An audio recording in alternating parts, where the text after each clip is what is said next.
Okay, so I purchased this Okadas scooter. This is the Z4, which is their top of the line model, and it's a pretty nice scooter. I really enjoy riding it. It's really fast. The suspension works pretty decent, and it feels real stable, standing or sitting. The only problem with a lot of these Chinese scooters, they might not be up to par in certain areas. Like I said, this one is very good in most areas. There's a couple of things that are a little sketchy.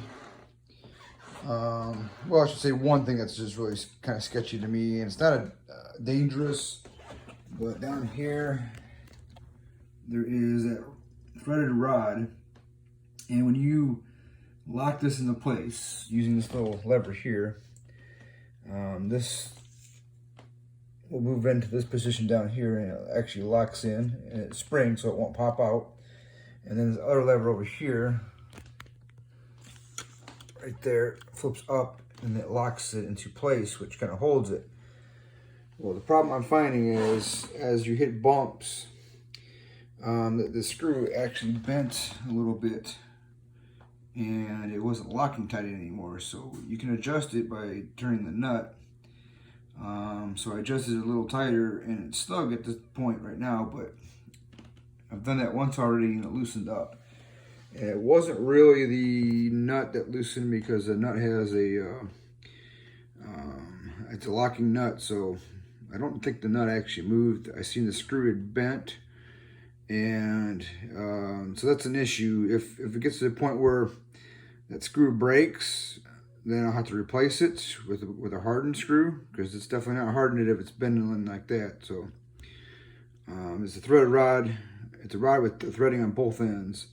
And it would have to be a specific length, you know, to work on here. But anyways, that's my major concern. Might not be as big as a concern as I think. But the other problem I had when it came from when it shipped here, there was a big hole in the box from shipping, and it got scratched up a little bit, which is not a big deal. I mean, it happened during shipping. You got some scratches here.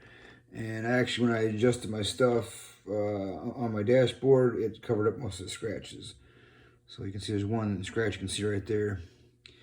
And these aren't actually adjusted into position right now because I have them adjusted to do the brake job. That's another thing that I had issue with from shipping. It wasn't from shipping, but it was shipped, and the front brakes didn't work on it. The back brakes work great. They're hydraulic. The front brakes, when the scooter showed up, it actually had hydraulic fluid all over the front plate here, and it had hydraulic fluid on the deck up here, right there where it connects to the post, right there. So there was an issue there with the front brakes. So they're sending me a kit out to bleed the brakes and to see if that solves the problem. I put a little thought into it. I ordered a kit myself so it would get here sooner, and I ordered some hydraulic fluid. So I'm going to do another video later today trying to fix these brakes. So my thoughts were maybe that fluid was just leaking out of the screw hole here and got down onto the equipment. Maybe the brakes, when I push the lever in, it goes all the way down, but it does slow the tire down. So it is making contact. The caliper is moving. So that's really hard to see because I'm trying to hold the camera in one hand and hold the brake lever in the other. But I can feel pressure when I get the brake down. And if you can hear that dragging across, it's the brake pad pushing onto the disc. So it is making contact. It does have some pressure in there. So I think what might have happened was it was just either leaking from the screw, or they just didn't put enough of it in there. Maybe the certain amount the machine spits out, and they leaked it a little bit and then put the screw in. So maybe it just didn't have enough. I'm going to find that out today. So this is what I wanted to get at here. I'm actually going to bleed the brakes later today. But what I want to do first is release this screw right here. Oops. I'll release the screw right here. This is a bit to the reservoir for the brake handle where the oil is stored, and it goes through the brake line to the caliper. What I want to do is attempt to just bleed them at first. I'm going to take the screw out and hook the syringe to it with a little oil in the syringe, and then I'm just going to pump the brakes several times and see if bubbles come out into the syringe.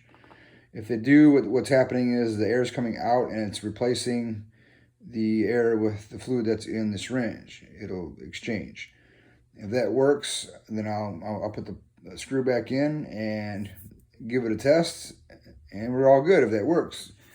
If it does work and it's leaking, of course I'll have to address the leak.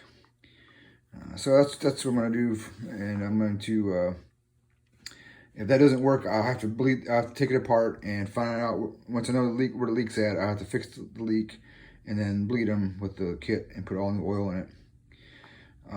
So that's where I'm at with this thing. Other than that, I found that this scooter is really, really nice. I really enjoy it. I had it out for my third time yesterday though, and unfortunately, the way they designed these valve stems, I was going through some rocks following my buddy that has a mountain bike, and I should have used a little bit better judgment. But if you get the scooter or any scooter, make sure your valve on your tire is spun around in a position where it's the opposite direction of the tire.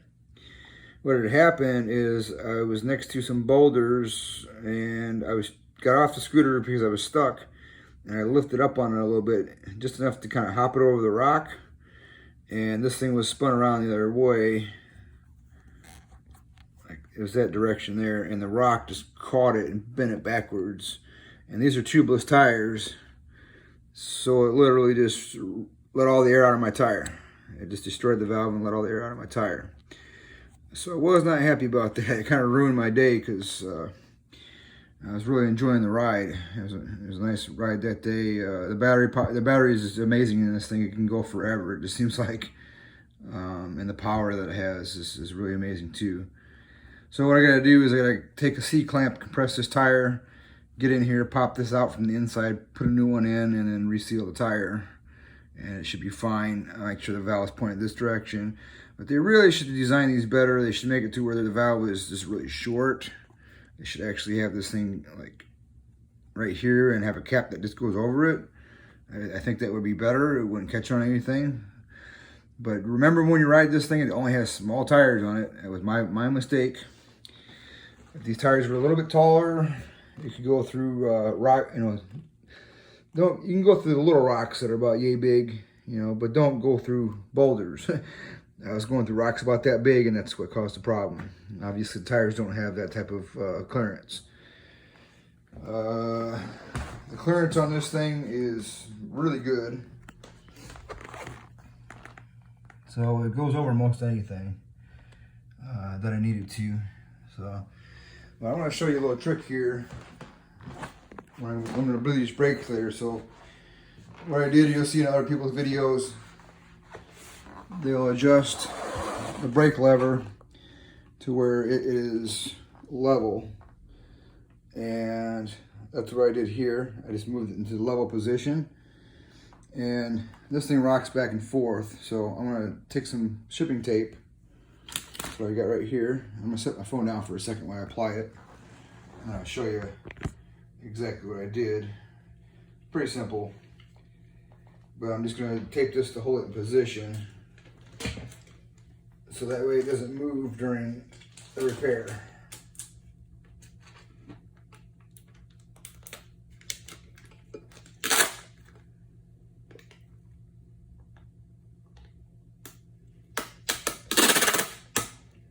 Yeah, sorry for the unprofessional recording. Unlike other YouTubers, I don't edit my videos. I just don't have time to do that or mess with it.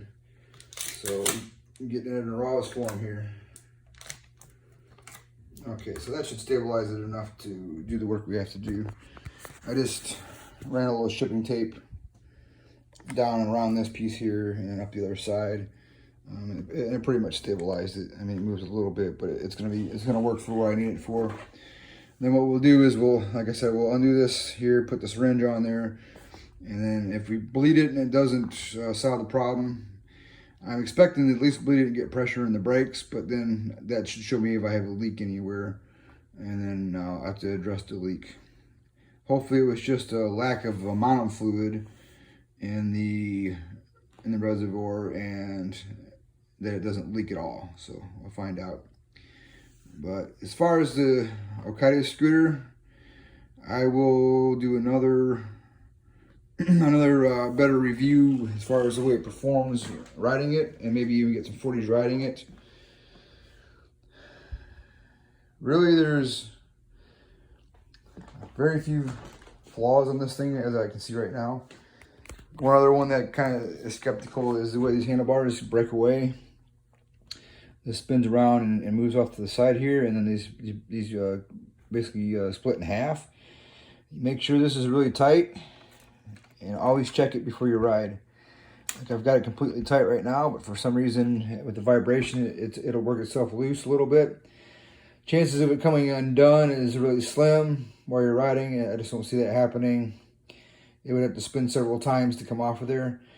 I think as long as you check it before you ride, you should be safe every time.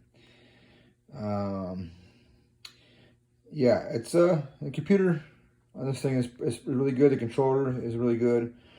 It's one of the better ones on the market, and it has dual charging, so you can charge it faster. But I had a nice ride yesterday. I did about, I want to say somewhere between 8 to 12 miles. I didn't reset my speedometer or my odometer, so it's probably closer to 12 miles I did yesterday, and the battery just barely moved off of full, so it's impressive. It's really impressive. The battery life is just amazing. So, all right, thanks for listening. I hope that this gave you some insight. Other than the few issues that I told you about, this seems to be a great scooter. Just remember to tighten all your bolts, and I mean all of them, before you ride for the first time, and adjust your cockpit how you want it, so that way you'll get the best performance. It'll be ergonomically correct, and it will also be safer. I actually ordered a rear view camera with monitor off of Amazon, and that's going to be great addition. It will allow me to see who's behind me without turning around, and I think it's pretty unsafe to have to keep turning around. And mirrors are just kind of, none of them are really that great that I've used. They don't stick out the sides far enough, and when they do, they catch things when I'm riding through the woods. So you don't want a mirror off your handlebar sticking out this far just to see behind you, and the ones that mount up here don't go over far enough to really see behind you.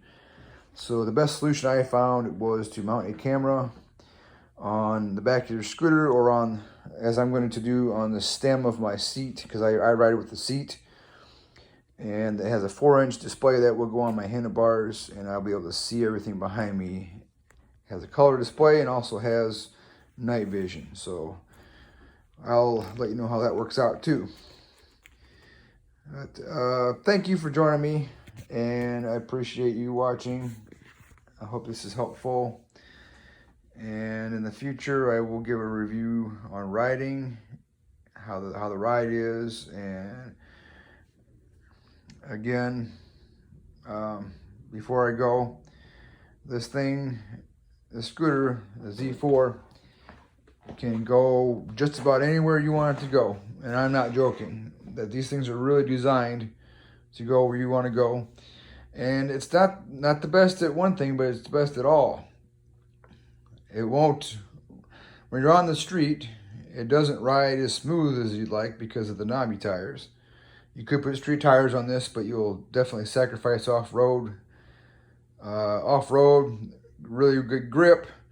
these tires really help climbing. Oh my goodness. I took this thing up a hill, and it had to have been about 45 to 50 degree, and this thing's rated at 45 degrees. And I've climbed some pretty steep hills with it without even phasing it. But I took it up about a 50 degree hill, and it worked hard getting up to the top of it, but man, it climbed up it, and I was so impressed that this thing could climb a hill like that. And the suspension works pretty decent. It works pretty decent. I'm not gonna like say it's the best, but I do feel comfortable on it, and I do feel that the suspension is giving me enough cushion to make the ride better. The only thing I noticed is on the road, if you're standing up, you're gonna feel the knobby tires on the road. It's gonna vibrate you, so get used to it, because that's just the way it's a sacrifice. You know, if you want good off-road, you're not gonna be able to have that on road. If you want to ride this thing completely on road, get you some road tires, and you'll be fine with that. The seat on this thing, which I don't have on it right now, I will show you later, is a little it's a little goofy, but it has a suspension in the seat, and it also has springs in the seat, so it feels kind of weird when you sit on it. It feels like you're moving all the time, like the seat's loose, but it's not.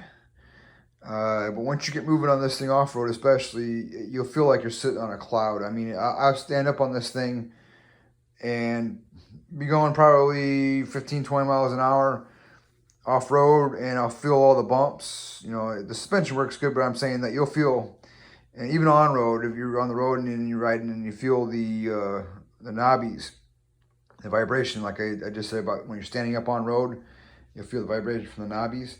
If you sit down on the seat, that goes away. That seat has a great suspension. It really is good. Well, thanks for listening. Enjoy your day, and I'll update on the scooter in the near future.